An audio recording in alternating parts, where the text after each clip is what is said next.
Our top story, Chennai is grappling with its worst water crisis in years, but authorities have been caught napping. The government has come under fire for failing to deal with the crippling water shortage that's affected Chennaiites. Schools, offices and restaurants have pressed the panic button and have now started taking several steps to curb the water usage. Several schools in the city have now revised their timings owing to the water scarcity, even as restaurants have put up messages on water conservation, some of them being forced to shut down due to lack of water. The four main reservoirs supplying the bulk of city's drinking water have been completely dried up. The combined storage capacity of the four main reservoirs stood at a meager 0.23% on Monday. Now, the Madras High Court has questioned the AIADMK government for not tackling the water scarcity, saying that they have not taken adequate measures to tackle the crisis. This even as DMK workers have hit the streets protesting against the state government. Now, Chief Minister Edapadi Palaniswamy has, however, downplayed the water crisis and said that the entire crisis is being exaggerated.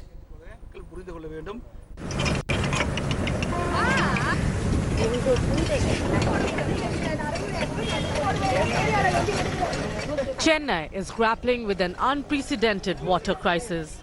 Water has run out of taps, reservoirs are bone dry. Residents are struggling, relying completely on water tankers. A water tanker comes every alternate day or even more sometimes and distributes water to various houses. We are in a prime location in Chennai, in Nungambakam, and even in this area, what the locals tell us is that they have to go block water tankers on the roads, and only then does it come here and distribute water. On Wednesday, the Madras High Court pinned the entire blame on the crisis to the AIADMK government's mismanagement. The High Court sought details of how many lakes had been desilted after the deficit monsoon. But Chief Minister Edapadi Palaniswamy called it a manufactured crisis. இந்த ஊடக நபர்களும் பத்திரிகை அரசுக்கு துணை நிற்க வேண்டும். ஏதோ ஒரு இடத்தில் ஒரு பிரச்சனை அது பெரிதுபடுத்தி தமிழ்நாடு முழுவதும் இன்றைக்கு குடிநீர் பிரச்சனை இருப்பதை போல ஒரு மாய தோற்றத்தை தயவு செய்து ஊடக நபர்களும் பத்திரிகை நபர்களும் வெளியிட வேண்டாம் என்று அன்போடு இந்த நேரத்தில் கேட்டுக்கொள்கிறேன். The Chief Minister's comment triggered a political flashpoint. DMK workers hit the streets, slamming the EPS government for not being able to gauge the problem when it could have been tackled. Chennaiites were up in arms as each day brought more misery in their lives. We have booked about nearly 1.5 months and we have not yet got the water. And no reply has come. When it will come like that? The government is giving such a false information to the public. I booked my lorry on 23rd May. I am yet to get. Still they are delivering water for 10th of May. The government says the monsoon failed them and they are doing their best they can. But experts blame the consecutive governments for their dismal attitude in handling better water management practices that has led to this particular situation. In Chennai, with video journalist Daniel, Lokpriya, India Today. Now, as Chennai continues to reel under acute water crisis, the hospitality industry has also been hit very hard. India Today had visited hotels in the city to try and understand the steps being taken to fight the water scarcity in the city. Lokpriya Vasudevan gets you this very comprehensive ground report.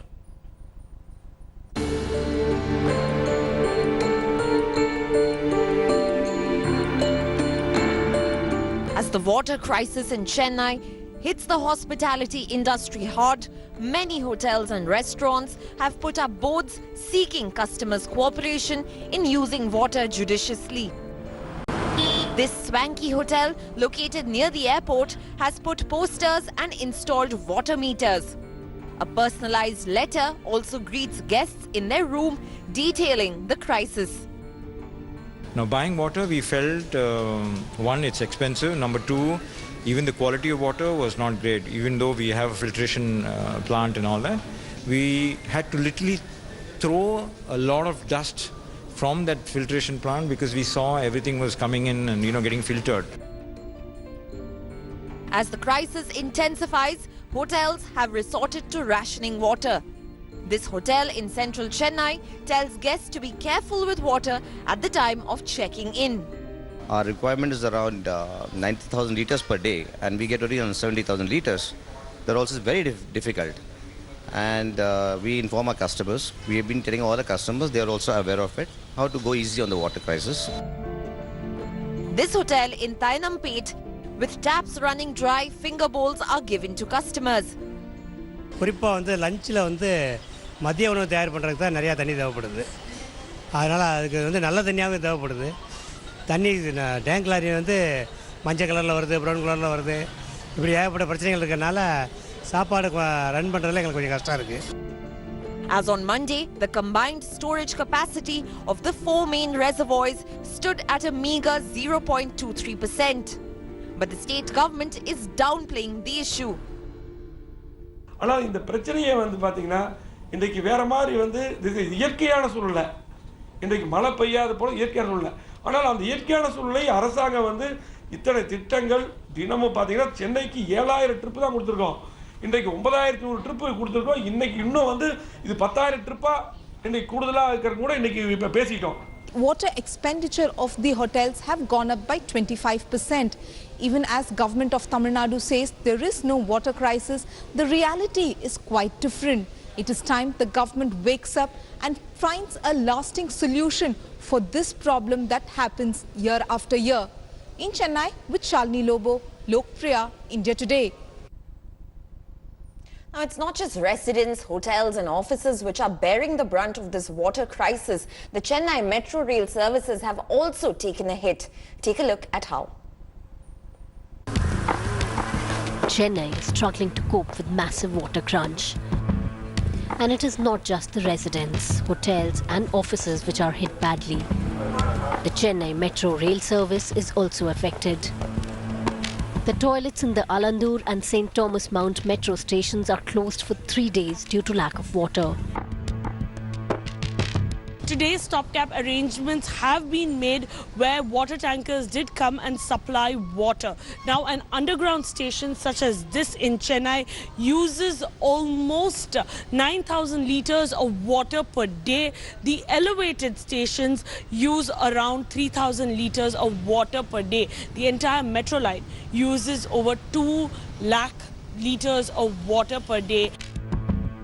The 19 underground stations use 9,000 litres of water each day, while the 13 elevated stations use 3,000 litres of water each. Air conditioning takes up another 7,000 litres a day. Yeah, it's really saddening that to see that there's so much of water scarcity in the city and no action is being taken by the government. It's so hard that we pay so much for metro and even there's no water. The Chennai Metro is trying hard to cope with water shortage, switching off air conditioning during non-peak hours to save on water. A mega sewage treatment plant is also being built in Gwinti. Government has to take some steps to clear this issue. Today in my office also there is a water scarcity. Morning water has not come to our office.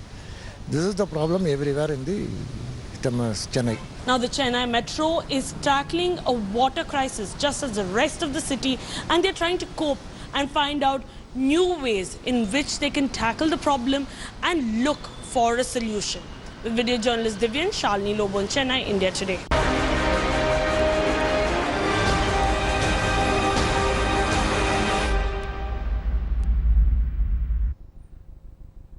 Shifting focus to Karnataka now, Karnataka Chief Minister H.D. Kumaraswamy has once again accused the BJP of horse trading. Kumaraswamy said that the BJP has reached out to one of his MLAs and offered a bribe of 10 crore rupees to switch camps and join the Saffron party. He further claimed that his party MLA had rejected the BJP's offer and immediately informed the JDS top brass. Hitting back at the Chief Minister, State BJP Chief B.S. Yedurappa asked him to show evidence and clearly name those who were allegedly involved. Yedurappa even said that Kumaraswamy was scared because his MLAs were rebelling against him.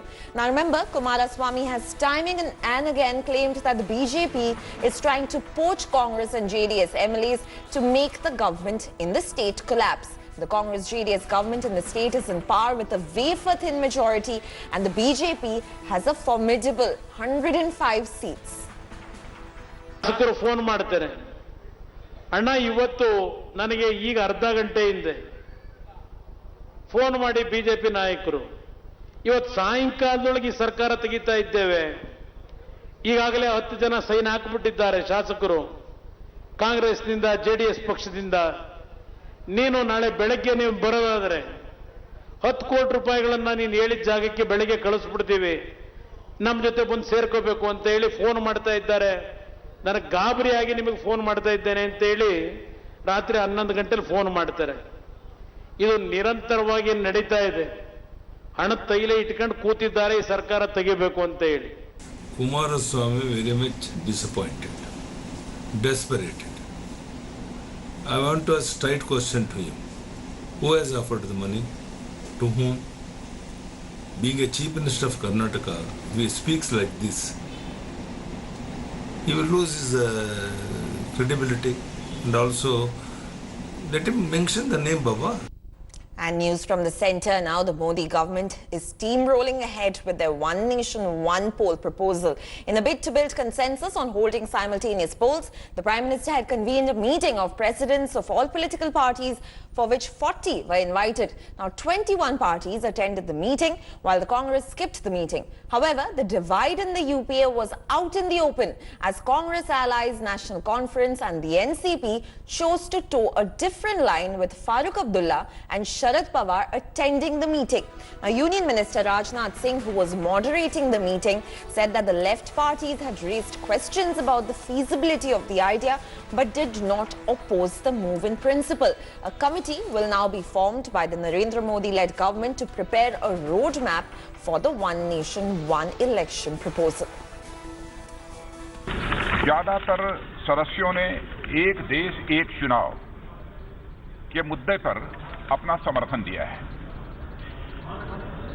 थोड़ी बहुत difference of opinion CPI CPM के रही है यह कैसे होगा इसके, लेकिन इसका उन्होंने विरोध नहीं किया कि वन नेशन और वन इलेक्शन नहीं होना चाहिए, इसका सीधा अपोज नहीं किया, लेकिन उन्होंने इसके संबंध में आशंका व्यक्त की इसे आप कैसे लागू करेंगे. Our stand on simultaneous election, Mr. Sharad Pawar said there are very serious constitutional amendments that are required. The CPI supported it fully, saying that and many others said with the present constitutional setup it is not, the idea may be laudable, but if you want to work it out, you require to thoroughly discuss the question of constitutional amendments. That will require some expert committee, some suggestions of forming some expert committee, something, etc. of that nature. But with the present constitution and Article 356 remaining, this proposal is both anti-democratic and anti-federal. The party is supporting the idea of one nation, one election. Now, the Congress seems to be fighting on two fronts. Now, even as the party decided to boycott the all-party meeting on simultaneous elections, Mumbai Congress President Milind Deora has backed the theory of One Nation, One Poll. Milind Deora said that being in continuous election mode is a roadblock to good governance and distracts politicians from addressing real issues. While batting for simultaneous polls, Deora also advised his party to take the right stand on the issue. Now, even as Congress openly said that they were against the government's electoral reform proposal, Milind Deora termed One Nation, One Election as an important and valuable reform and said that the government should decide on it by taking all political parties on board. Now let's listen to what Milind Deora had to say on One Nation, One Election to India Today's consulting editor Rajdeep Sardesai. Your party is very clear, they're against One Nation, One Poll. You, on the other hand, have issued a statement saying our democracy is neither fragile nor immature, and the debate of One Nation, One Poll calls for an open mind on either side of the spectrum, suggesting that you actually believe that it's maybe a good idea that needs to be debated. Are you going against your party line? Today, making a request and an appeal for a debate, in my personal opinion, suggesting that, in my personal opinion, that the country should have a debate. It could be on any issue. Today it could be on One Nation, One Poll. Tomorrow it could be on GST. Day after it could be on some foreign policy issue. even seeking a debate is perceived to be choosing sides. And what that really means is that we as a society, unfortunately, and perhaps you have to reflect as well on it as a journalist, have become so desensitized to debates in public life. And whether it's our polity, whether it's journalists, we've forgotten what it means to have a debate in our society. In India today, politics is so polarized that a bipartisan view of the kind that you have expressed will be seen as rebellion. That Milind Deora, in a sense, is departing, as I said, from the party view.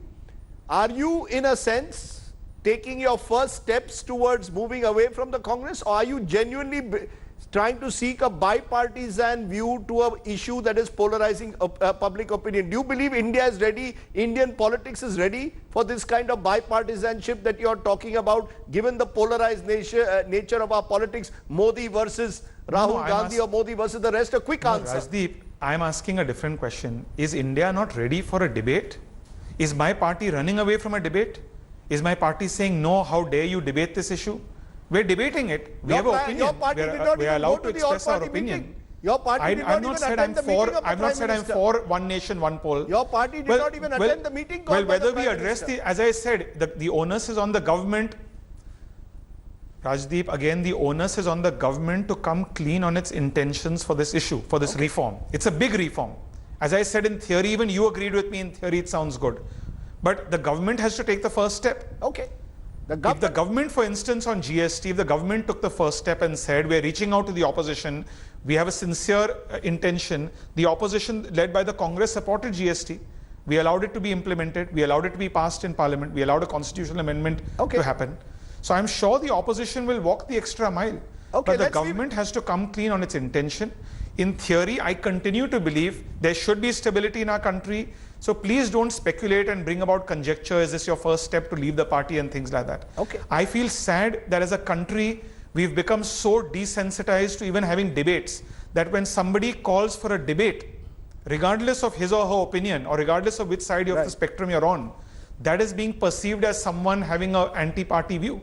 That's very, very unfortunate. And that is the unfortunate reality that our media and our politicians have brought India down to, where we're not even able to have a healthy discussion in our country anymore.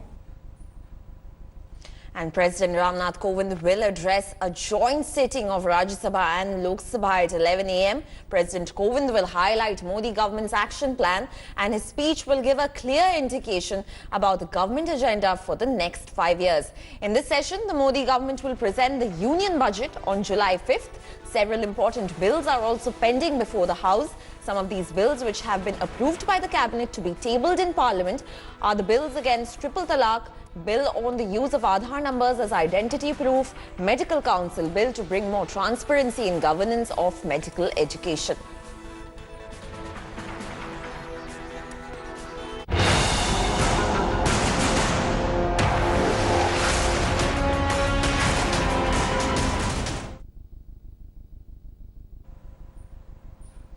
Now, as the death toll due to encephalitis in Bihar has touched 114 now, Chief Minister Nitish Kumar has once again evaded questions on the crisis.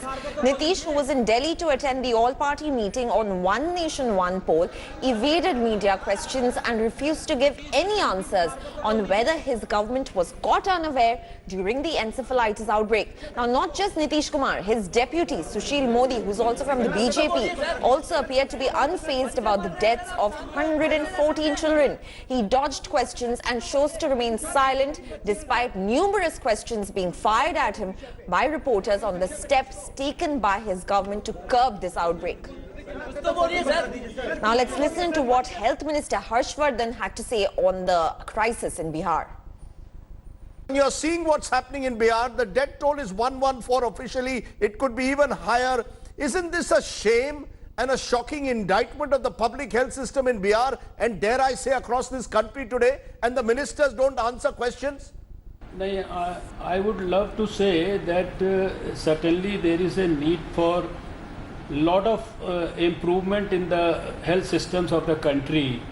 And in last 5 years, we have been trying to do our best to systematically strengthen everything in this country, And I think there is a lot that needs to be done further.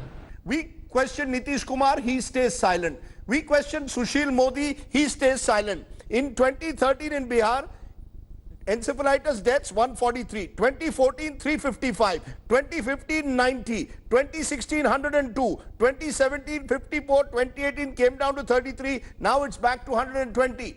Over these years, Nitish's government has ruled Bihar. Is he accountable? Are you as coalition partners of his accountable? Is the center accountable? Who is going to be held accountable, sir, if these deaths continue to mount year after year in a state like Bihar? You see, this is a disease which has not been eradicated from anywhere in the world, and not what to talk of India. And this is a disease which is endemic in this area. And this is not happening only in this place, it is happening at multiple places in the country and all over the world. Sir, being endemic cannot be an answer. Let's be honest, in Gorakhpur, and to the credit of the Yogi Adityanath government, Gorakhpur was seen as the encephalitis capital till 2 years ago. They worked at it. Numbers are coming down. It cannot be an excuse, sir. I want to know, what efforts is your government along with Nitish Kumar really making on the ground to try and act proactively rather than react after the crisis and after the epidemic breaks out in a place like Muzaffarpur, which has a history of encephalitis? You see, I can only tell you that we are trying to do our best, and I will personally ensure I have put one of my joint secretaries at the Government of India level. We have stationed him there. We have sent all possible help. We have sent all pediatricians and virologists and epidemiologists, everyone possible, people from National Institute of Nutrition, CDC. We see from our side, we have ensured that whatever the gaps are there, you see the biggest gap was that if the child gets this illness, we need to. No, it is. Sir, No. No, sir. Let me tell you that I was only 4 or 5 days old in this ministry, and I had sent a high-powered team, and till now so many teams have gone there, and every day I am monitoring the things almost on a couple of hours basis, and from there our teams are reporting us directly. Thanks for watching the video. For more such news and updates, please like, share and subscribe to India Today. Also check out our other great videos from our channel. We know you would love to.